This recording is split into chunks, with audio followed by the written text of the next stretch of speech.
This podcast was recorded on Gadigal land. We would like to acknowledge the Gadigal of the Eora Nation, the traditional custodians of this land, and pay our respects to elders both past and present.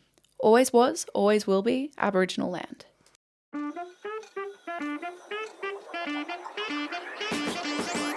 Welcome to High Stakes, The podcast about the famous feuds, frenemies, and falling outs you've forgotten about. I'm Matty Bogish. And I'm Laura Marcia, and we are two Sydney-based journalists obsessed with all things celeb gossip. And before we get into the beef this week, Laura, how does it feel to be back? It feels really good to be back in the studio with you, Mad Dog. Oh my God, I'm so glad. Even though we are awake at fucking stupid o'clock. It is 6 a.m. when we're recording this. It turns out, well, I mean, we've always had full-time jobs doing this, but it's the only time we could do it. But we're very excited to be back. So excited. We had such a nice break. What did you get up to? Oh my God. Well, I went to Europe with two of my best friends and we read so many books and sat on the beach, and I had so many Greek like freddo cappuccinos and just like read 12 books. It was awesome. It was actually so good. What did you get up to? I moved house. You did? And now I live by the beach. So I get a European summer holiday every day. That's so beautiful and I'm so jealous. But no, that is incredible. We are so, so happy to be back and bringing you some spicy beef. The stakes have never been higher, Mad Dog, don't you think? I think they're at an all-time high. Truly. Feels good to be back. I guess we should get into the beef. I guess we should. Now, we thought it was only fitting to come back where we left off, with Taylor Swift. But now that Taylor's Masters beef is behind her, she's reignited a new feud with our brat queen, Charli xcx, with a particular track on her new album, The Life of a Showgirl, called Actually Romantic. To be totally honest, Actually Romantic is one of many reasons why the internet is conflicted over Taylor's latest album, but this one is particularly juicy. The track had lyrics including, "I heard you calling me boring Barbie when the coke's got you brave. High-fived my ex and then said you're glad he ghosted me. Wrote me a song saying it makes you sick to see my face." Oof, that's a big woof. Yeah. The lyrics and the name are interpreted as a not-so-subtle drag of Charli xcx. But to find out the full story, we're going to have to go back to the beginning to find out who these talented gals are. Now, our first key player doesn't really need much of an introduction, as we covered her in our last two episodes, and you should go listen to those if you haven't already or you're new to High Stakes. But for those of you who do need a refresher, Taylor Allison Swift was born on December 13, 1989, making her a Sagittarius. She started taking vocal lessons at 9 years old, and with two very supportive parents behind her, she ended up signing her first deal with Sony at 14 as a songwriter. Then, at 16, she became a recording artist with Big Machine Records after a man named Scott Borchetta saw her playing at an open mic night in Nashville. In 2008, she released her first album, Fearless, which Laura's written here in the show notes went bananas. But It did go bananas. I'm not a 40-year-old camp leader, so I'm just going to say it went off. Okay.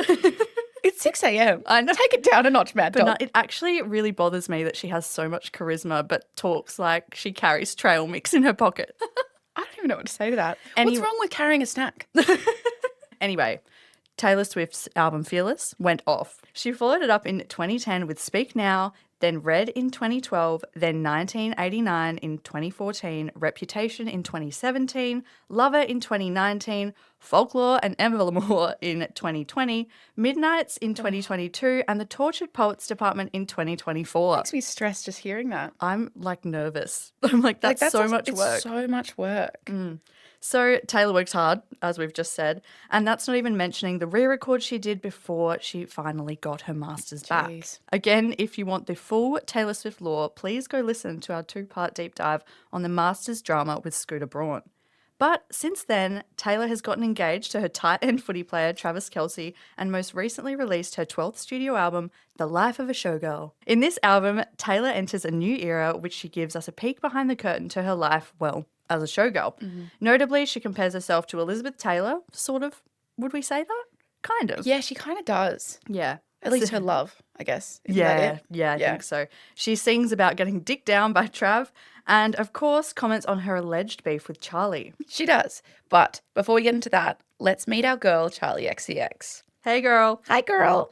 While her stage name is synonymous with snorting lines and fucking in club bathrooms, Charli xcx's real name is Charlotte Emma Atchison, and she was born on August 2nd, 1992 in Cambridge, England.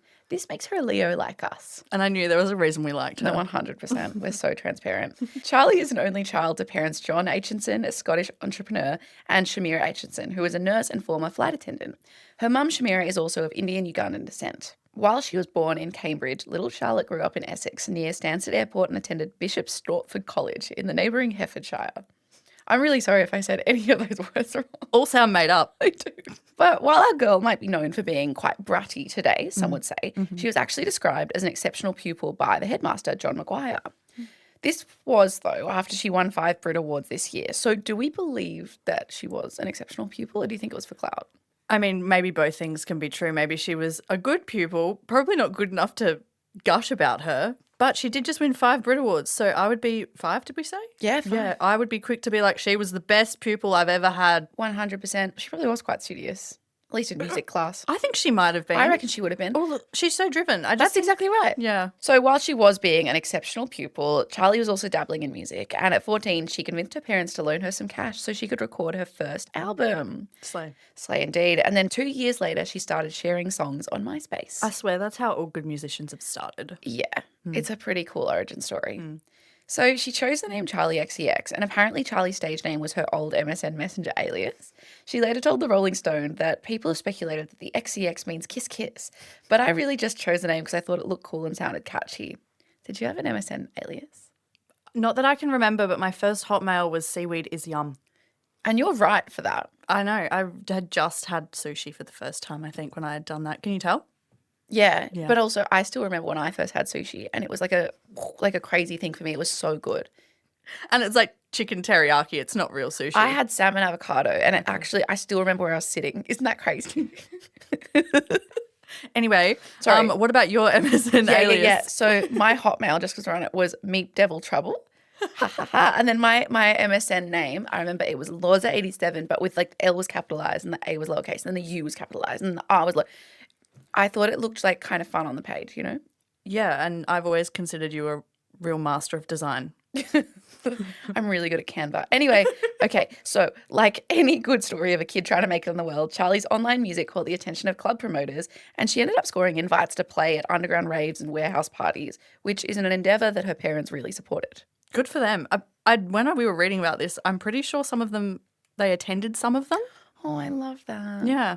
Them in the back of the club like this, just popping Hell their yeah, fists. that's my girl. That's my girl. Yeah. That's my girl. So in 2010, at the ripe age of 18, Charli was signed by Asylum Records. In 2013, she released her first album, True Romance, with the label. While she was recording True Romance, she recorded and scrapped the song I Love It. This song was later picked up by Swedish pop duo Icona Pop. But the pop girlies kept Charli's vocals, so she did get a hefty dose of recognition for her work. For our listeners in Australia, you will know I Love It as the KFC ad song, which is a huge measure of success if you ask us. Yeah, and KFC, if you're listening, please sponsor us. Please, I just tried a zinger. Huge fan. In 2019, in a profile for Pitchfork, journalist Bobby Finger sums up Charli's recipe for success. And no, it wasn't the 11 secret herbs and spices. Sponsor us. While her first album, 2013's goth-tinged True Romance, was well received by critics, the album's singles were nowhere near as culturally ubiquitous as a song she wrote for another act around the same time. Icona Pop's crashing car, bridge-burning ode to a reckless abandon, I Love It. It remains the biggest hit of the Swedish duo's career, but when Charli performs it live, it's easy to forget they were ever involved. That's a lofty claim. Yeah. Just revisit any line. You want me down on earth, but I'm up in space. Or the instantly iconic, you're from the 70s, but I'm a 90s bitch. Charli is that song. Well said, Mr. Finger. Mr. Finger, indeed. Anyway, Charli was going from strength to strength, and in 2014, she joined Aussie rapper Iggy Azalea on the song Fancy, which reached #1 on the Billboard Hot 100. After that, she released her solo single Boom Clap, which reached the top 10. Boom clap. The Sound of My Heart. You know what? I think you could say any big Charli hit and I'd just be able to pick up the next Yeah, line. because it's so catchy. But similar to Taylor Swift. True that. Yeah. I'd also call it boom clap, but maybe that's your Adelaide and my like. What New did I say? South- Boom clap. Boom. That's what I just spoke to me. I don't know. That's funny. Boom clap. Boom Or clap. no, boom clap. I think for the purpose of this, I can say boom clap. You can do whatever you want. I think people get it. You're right. Like you hear boom clap or boom clap, and you think Charli xcx, Sound of My Heart. Beat goes on and on and on. Boom clap. Boom clap. Okay. Anyway, after boom clap, Yeah, boom clap. Charli cemented her legacy as a bona fide bop maker with her album Sucker in 2014, the self-titled album Charli in 2019, How I'm Feeling Now in 2020, which was made during the COVID lockdown with fan input. And one of the songs on that, Party for You, has only just reached virality, I guess. Gives me chills thinking about Party for You. Oh my God, I love it. And she also wrote and produced Crash in 2022, her very first UK and Australian #1 album. Charli went on to write for many other artists, including Selena Gomez, Iggy Azalea, and Rita Ora. But it was her 2024 album that truly cemented her into the pop icon Hall of Fame, her 6th studio album, Brat. Ugh, incredible. This unmistakable bright green record sparked one of the biggest cultural movements since, well, Taylor Swift's Eras tour, with typically Gen Z and millennial people embracing Brat Summer because the album was released in June and that's summer in the Northern Hemisphere. Yeah, but we really embodied it. And I think that, I do think the Southern Hemisphere is what carried the success of that album because we so desperately wanted a Brat Summer. We so desperately wanted a Brat Summer. We were like, please give us a Brat Summer. We want to wear little speed dealy glasses and tight tops and low-slung jeans. Personally, I did because... I didn't do any of those things because I don't have the hips for low-slung jeans. Yes, you do. Anyway, I just saw Charli XCX live, and so I did wear all of those things. And I enjoyed myself. Anyway, it's fine. Anyway, and Brat was a bit more than a hyperbop EDM music with the early 2000s rave vibe that Charli cut her teeth on. The movement spread into fashion, social media, and even language. We use the term brat in new ways. Collins Dictionary picked up brat as their word of the year for 2024, defining it as someone with a confident, independent, and hedonistic attitude. And let's not forget the time Charli tweeted Kamala is brat to endorse 2024 presidential campaigner Kamala Harris. Iconic, honestly. So iconic. Kamala is Brat, and it really is a shame she didn't win. 100%. Back to the music, Charli's work on Brat earned her 8 Grammy nominations and 3 wins, including Best Dance Pop Recording in Von Dutch, Best Dance Electronic Album, and Best Recording Package. She really is an icon, isn't she? Absolutely. And an icon in a different way to Taylor Swift. Oh, completely. I think both of them are just so original and so different in their own ways. So, I love that they both have icon status. Love this. And now that we've met our 2 feuding princesses of pop, let's get into the beef origins. The first sighting we have of Taylor and Charli together was in December 2014 at the iHeartRadio Jingle Ball concert in New York. And there's a photo of them together, just smiling, 2 attendees at the party. At the time, Taylor Swift's 1989 was a major hit, while Charli's Boom Clap was climbing the charts. The boom clap, not the boom clap. But the vibe was that they seemed like peers or like friends at the very least. Yeah, I mean, I don't know if I'd run up to anyone at a media event that I kind of only knew a little bit and get a nice smiley photo with them. Like, you'd know them. You probably vibed with them on the night. Yeah, it was probably that. Like, they first met, but they were saw each other as peers. Yeah. It's also worth noting at the time that Taylor was rumoured to be dating the 1975's Matty Healy, but more on this man later. That man looks like the guy from Flushed Away. He does, but I'm still kind of into it. I know that he's gross objectively, but there's something about him when he's on stage. I'm like, anyway, whatever. So in February 2015, Charli covered Taylor's hit Shake It Off for the BBC's Live Lounge. Do you want to hear a little bit? Yes, I do, of course. Let me get it. Always. Hey, I stay up too late. Definitely a spin, you know? Thoughts? I just forget that that's her singing voice. This is fun, though. It's so different to Brat. Oh, yeah. Her early stuff was more like this vibe, though. Kind of like this, racy, I don't know. It's giving, what's her name? Sheryl Crow. No, who's the I one was that going sings? to say it was more like, it's kind of like, Not Sheryl Crow. I think there's influence of Marina and the Diamonds. That's it. And I think there's but more rock. Anyway, Sheryl Crow is I so didn't out mean of Sheryl pocket. Crow. I meant the other Sheryl. Cole? Cheryl Cole? You know that one that's like, want you back, want you back, want Cher you. Lloyd. Oh, okay. I'm going to sing Cher Lloyd by Cher Lloyd. Have you seen that video? And then the mum goes, who took a shit in the toilet? It was fucking one of yours. A guy in my last office dated Cher Lloyd. Huh. Yeah. When When they were 19. himself. Oh my they were God. dating for a while and then she ghosted him. Anyway. So Charli XCX, to summarise, is actually nothing like Cher Lloyd. I was just really trying to draw connections, and it is only She's 6:30 They're a.m. British. They're British. Anyway. Okay. So basically, Charli covered Taylor, right? It was fun. It was a really fun cover. And then later that year, Taylor brought out Charli to perform on stage with her during the 1989 World Tour in Toronto. And they performed Matty's favourite song, Boom Clap. Taylor later shared that video of their performance, writing, "I love you, Charli," on X. Oh. Yeah, cute. Then in 2018, Charli was one of the openers for Taylor's Reputation tour alongside Camila Cabello. Havana Unana. Indeed. But it wasn't until 2019 that whispers of beef began following the interview Charli did with, you guessed it, Pitchfork's Bobby Finger. Mr. Finger returns. Here he is with his fingers. Now, he did this huge, incredible write-up on Charli in which he described her music as hedonistic songs produced by and for people with an android-like aversion to sleep. I actually really love this profile.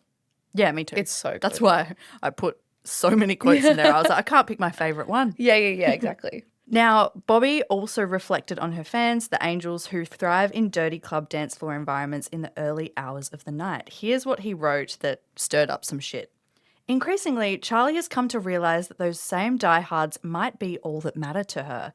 This became especially clear when she played more than 50 stadiums around the world with Taylor Swift last year. Those truncated opening sets starting at 6 p.m. were a far cry to the late night shows in cramped, crowded venues where the angels have grown accustomed to seeing her. I'm really grateful that Taylor asked me on that tour, Charli says, but as an artist, it kind of felt like I was getting up on stage and waving to 5-year-olds.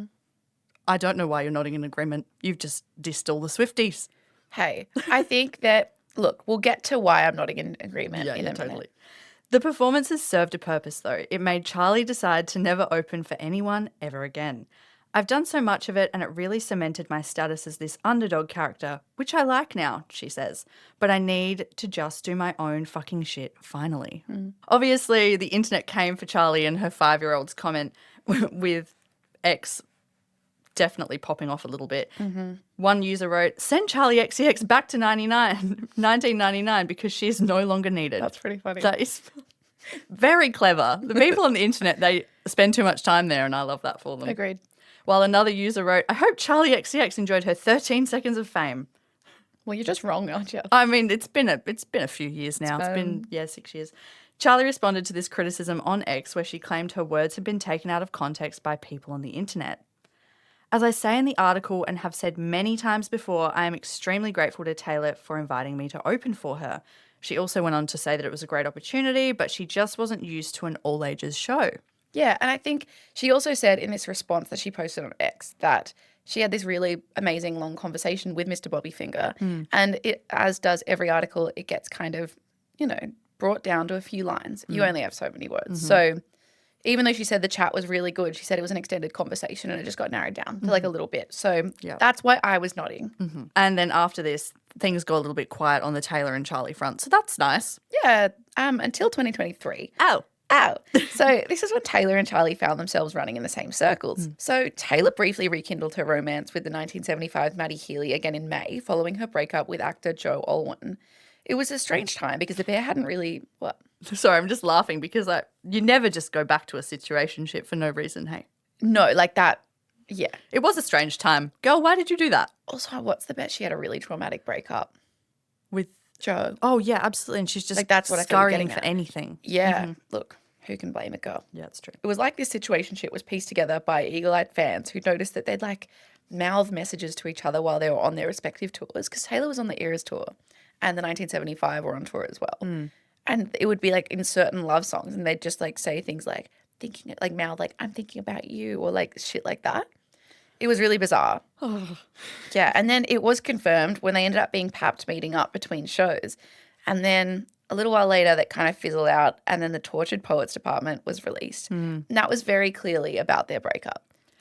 I also think there's a little part of me that just truly believes that Matty was used as a front. Like, I just think that she's like obviously written all of these gut-wrenching songs about Joe, but then just tweaked them a little bit. I love that theory. She tweaked it and then put on a big coat. Yeah. And walked into the night. Wow, I like that. Yeah. You're so smart. Thanks. Yeah. Anyway, so Charli had been dating the drummer of the 1975, George Daniel, since 2021. George. I want to dance with George. George Daniel. Anyway, so while Matty and Taylor had called it quits not long after their situationship started, Charli and George got married this year in the coolest ceremonies that the world has ever seen. They had, 2 ceremonies? Yeah. And the first one was just like so chill, town hall, and the second one was like in Europe. Love them. Ugh, wish I could do that. Anyway, so this brings us to 2024. So Taylor has just released the Tortured Poets Department about her breakup with Matty Healy, or as Matty suggests, someone else. And she's coming off the ginormous Eras tour. In April 2024, Charli's gearing up for her Sweat tour with Aussie King Troye Sivan. To promote it, she quote tweets a tweet by Taylor Swift which read, "What a crash, what a rush," alongside a link to this positive review that had been written about her album. To be totally explicit, Charli retweeted it because she's got a song called Crash and Troy has one called Rush. So it's like, it kind of works. It's just a cheeky bit of self-promo. It's fun. And why wouldn't you jump off the back of the most successful woman in pop's post? Yeah, who Just you be have like- a connection with. Yeah, literally. I'd do it. Yeah. And by June 2024, we were well and truly in Brat territory.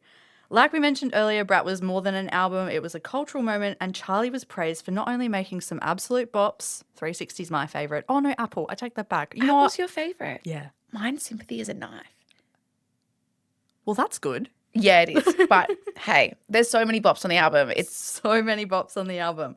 And she was praised for her raw and honest songwriting, especially when it came down to opening up about her relationships with other female artists in Girl So Confusing and your favourite, Laura, Sympathy is a Knife. such a bop. In the first song, Charli explores her long-standing complex relationship with New Zealand singer Lorde, who she felt like she was in competition with in the industry and struggled to genuinely connect with, even though they kind of looked the same and gave off similar vibes. Yeah, because I think they were just kind of like friends, but also just couldn't connect. And there was like too much competition. Yeah, so true. And as we know, Lorde and Charli worked it out on the remix. Meanwhile, Sympathy is a Knife was allegedly about Taylor Swift, and there wasn't really any working it out on the remix, right? Certainly not. The track had lyrics including, "This one girl taps my insecurities, don't know if it's real or if I'm spiraling, because I couldn't even be her if I tried. I'm opposite, I'm on the other side." She's dancing, for those who are not watching the video. Laura is dancing to me saying the words. I'm trying really hard not to sing them. I can hear it in my mind's eye. Yeah, so I'm opposite, I'm on the other side. I feel all these feelings I can't control. Oh, I don't know why. All this sympathy is just a knife. And then finally, my personal favourite. Don't want to see her backstage at my boyfriend's show. Fingers crossed behind my back. I hope they break up quick. Because Anyway, yeah. It's so good. It is so good. And then also on the remix version, Ariana Grande was on it. Yeah, but it is so good. And with those lyrics, it's clear to see why audiences thought that it could be about Taylor. However, shortly after the discourse began, Charli took to TikTok to claim there were no diss tracks on the album and that the album was about female insecurity and feeling like you're always pitted against your peers. Aside from Von Dutch, that one is a diss track. No, the only diss track, like explicit diss track, was Girl So Confusing. Watch the TikTok. She even says. Oh, okay. Let's watch the TikTok. All right. I'm seeing online that some people think that there are diss tracks on Brat, and I just wanted to come on here and clarify that there aren't, apart from maybe Von Dutch, which kind of is, but the other tracks in question aren't diss tracks. They're really just about how it's so complicated being an artist, especially a female artist, where you are pitted against your peers but also expected to be best friends with every single person constantly, and if you're not, you're like deemed a bad feminist. And that to me is just like such a unrealistic expectation. So yeah, these songs are kind of about how, as a woman, as an artist, some days you can feel on top of the world, some days you can feel unbelievably insecure, other days you can feel highly competitive, sometimes you can feel like literal trash, and it's really emotional and it's complicated to deal with, and we're not supposed to talk about it, but these songs do talk about it, and I'll probably be chastised for it, but whatever, it's reality. We had a fight and I've just confirmed myself being right. The way I'm like, watch this. It's like those people, No, 'cause when you get into an argument with someone and they just Google something immediately and try and prove you wrong. I used to live with someone like that. It was terrible. Oh, I thought that was fine. Oh, what I just did? Yeah. Oh, okay. I was wrong. Not long after Charli did her little explainer, she was performing in Brazil when the crowd started chanting, "Fuck Taylor Swift," which is fucked. It's so fucked. Especially Don't do because that. she didn't say fuck Taylor Swift in her song. She was just saying, it's really hard to see this woman. I have very complicated feelings about her. Absolutely. Anyway, Charli was not having it, go queen, and took to Instagram writing, "Can the people who do this please stop online or at my shows? It is the opposite of what I want, and it disturbs me that anyone would think that there is room for this in this community. I will not tolerate it." My queen. At the time, we got crickets for Taylor. Fair, like, I wouldn't want to comment being like, oh, thanks for chanting fucking you hate me at your Yeah. shows. Anyway, but in August, she was nothing but complimentary about Charli's work in New York Magazine in a cover story. I've been blown away by Charli's melodic sensibilities since I first heard Stay Away in 2011. Her writing is surreal and inventive always, she told the outlet. On the 11th of June 2024, Taylor's ex-situationship, Matty Healy, announced his engagement to model and a pal of Charlie's, Gabriette. And I guess he moves kind of fast. Well, yes, so fast. That's like lightning fast. Zip, zip.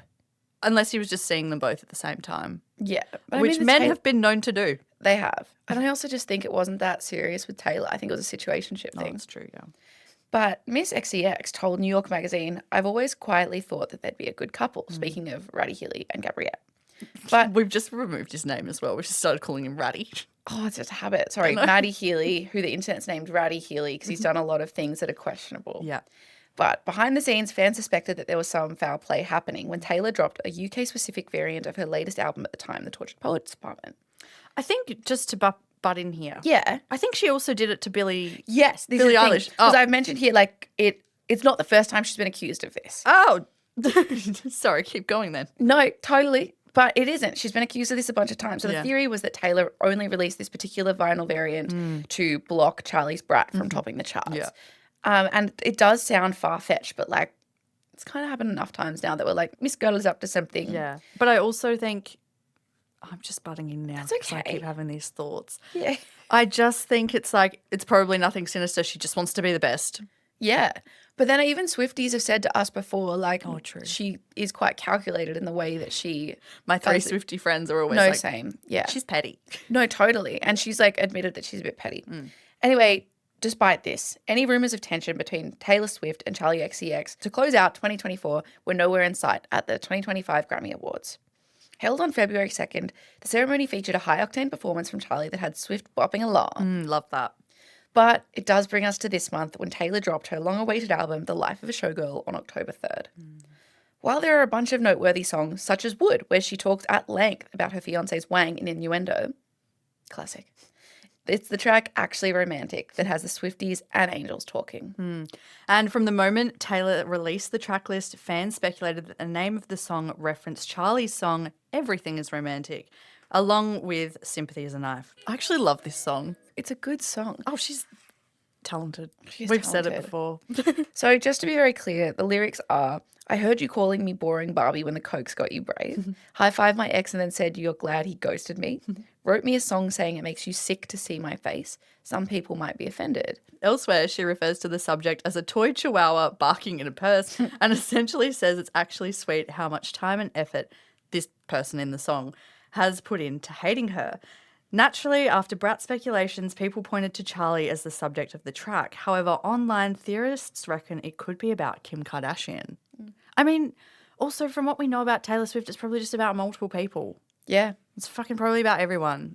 I mean, I do think that the first few lines are quite compelling. and Boring do- Barbie is crazy. Have you seen that thing on TikTok? And it's like maybe Taylor misheard Charli saying Boeing Barbie because she has a British accent because she's always flying.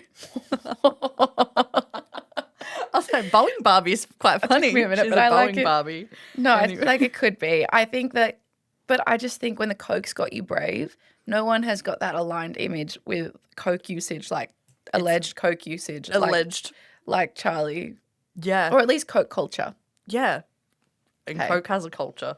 I guess. So back in 2018, Kim Kardashian did this bizarre Instagram story where she said she was sending Valentines to her loved ones and her enemies. I decided for this Valentine's Day, I wrote everyone deserves a Valentine. So I'm going to send them to my lovers, to my haters, to everyone that I think of because it's Valentine's Day after all. And Kim Kardashian even posted the list of names, including Miss Taylor Swift. That certainly makes sense after the whole Kanye West famous debacle, but I definitely feel like the Charli theory is stronger. Yeah, it's true. But will we ever find out who the track is actually about?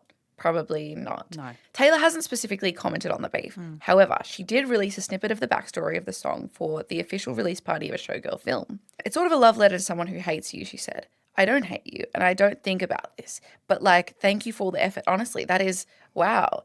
That is very, very sweet of you to think about me this much, even if it's negative. In my industry, attention is affection when you're getting a whole lot of it. So So that's kind of where the beef is at right now. Mad Dog, what do you think? Have you taken sides? Well, I'm trying really hard not to take sides, but it is glaringly obvious that obviously Charlie's song seems like a very complex and thought out take of her relationship with Taylor, supposedly, whereas Taylor's kind of taken the side with, well, I guess you're like in love with me or something.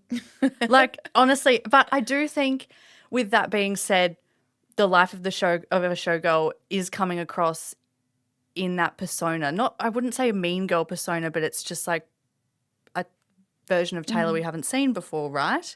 Yes.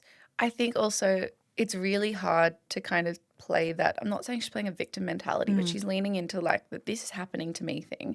It's really hard to kind of come from that perspective when you are the number one pop star in the world. It's true. Like it just This is happening to me, but I'm a billionaire. Well, yeah. Womp womp. I'm Boeing Barbie. No, I find that kind of tricky to feel sympathetic towards that perspective. No, it's true. And then I feel like I agree with a lot of the discourse on the internet where it's like one side is really thought out and complex and beautiful Yeah. and the other one is just seems very reductive. That's how I feel. That's Yeah. straight up how I feel. And I think that, like, I don't know, maybe there's something that we haven't heard. Obviously, they ran in the same circles. It seems like everything is a prickly situation for Taylor, especially with Matty Healy. But Matty Healy. Matty Healy. But that being said, Sympathy is a Knife is such a wonderful song and it's so complex. Complex to such a simple, fun, like the song itself is so fun and amazing and great to dance to. But what it's singing about, it really hit the nail on the head for so many women, especially like millennial women around the world, because we're always feeling pitted up against each other, even when we shouldn't be. And that's what this is about. And it kind of sucks that we're doing this again now. Oh, not the pitted against women stuff. Oh, but it is, look, hey. But they're also, like we've said, this song could touch on a range of people. Absolutely. It might not just be about Charlie, but it's the easiest thing to get people talking, right? Like we're talking about it now. So many articles have been written about it and like everyone's talking about this song.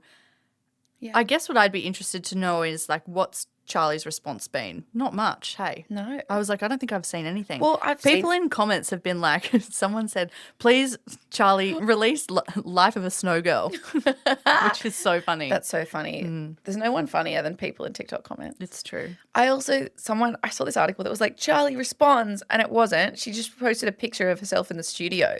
And the only thing she said was like a little love hug. And I was like, that's not responding. It could be anything. Could be Unless the anything. love heart is a nod to romantic. But we're clutching at Oh, straws, aren't we, absolutely darling? not. Yeah, look, I think we should just let sleeping dogs lie. Like, yes, Taylor Swift is pressed by someone. She's, like, I think it's one of those things where it's like, you don't bother me at all. But I've also written a whole song about you. Yeah. So maybe that's romantic in itself. Also, just kind of like thinking, knowing that Taylor has these hordes of Swiftie fans that are very powerful and strong and have so much influence financially, but also just like culturally online. Do we think it's maybe punching down a bit, knowing that they're going to look for who this is about and the wrath of the Swifties? Do we think that that's maybe a pattern that we've seen with a lot of her songs? Like what we saw with Scooter Braun, and I think reflecting on the episode we did, we were very quick to be like, Scooter's a piece of shit. I still believe that all businessmen are pieces of shit. And that's the hill. No, I don't mean that. If you're going to invest in this podcast.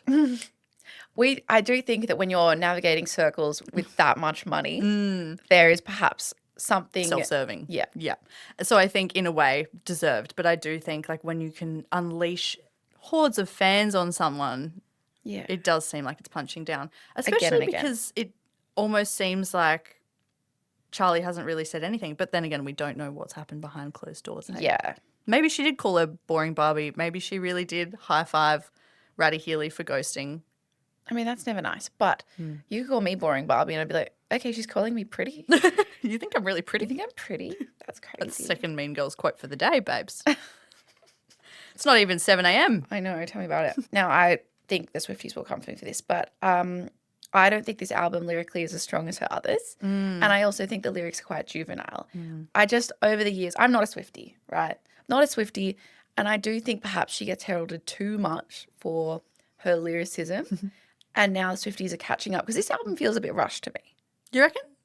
Yeah. She did. There was one year she released like 3 albums in 1 year, and this is the one you're saying she's rushed. But is that the point? Is the whole album meant to be quite empty lyrically? I think it's meant to be a because pop she's a album. showgirl, Yeah. though. Like, so it's meant to be fun, but there's not really meant to be much of substance there. Maybe. No, it just made me cringe a little bit. But I think musically it's such a good album. I also kind of like Wood. I think Wood's a good song. I think it's fun. It's definitely not like, look, Sabrina Carpenter ran. Taylor Swift did a slow walk. In the innuendo music, tongue-in-cheek vibe. The bit in this song where she's saying it's making me wet, I'm like, you've been hanging out with Sabrina Carpenter far too much and that doesn't sound natural. It doesn't sound natural for her. Some of the, when she like says like dickmatize, but it's like, matize. I'm like, anyway, no, look, that's just my personal opinion, but I am not a Swiftie, you know? No. But I think she is an amazing businesswoman and musician. I just think the lyrics could have been stronger. But maybe I'm just a pretentious writer. I also love how this started out as a thing on Charli XCX and Taylor Swift's beef, and now Laura's gone full music journo and she's like, lyrically, it's not doing it for me. It just isn't. I'm sorry. Watch us get cancelled first episode back. That's why I'm like, do I just take this out? I just feel so stressed about it. Anyway. Let's wrap it up before you accidentally say anything else that gets us cancelled. Absolutely. Yeah, well, thank you for listening. You can follow High Stakes on Spotify or anywhere you get your podcasts. And don't forget, you can find us on Instagram or TikTok at High Stakes Pod. Love ya. Bye.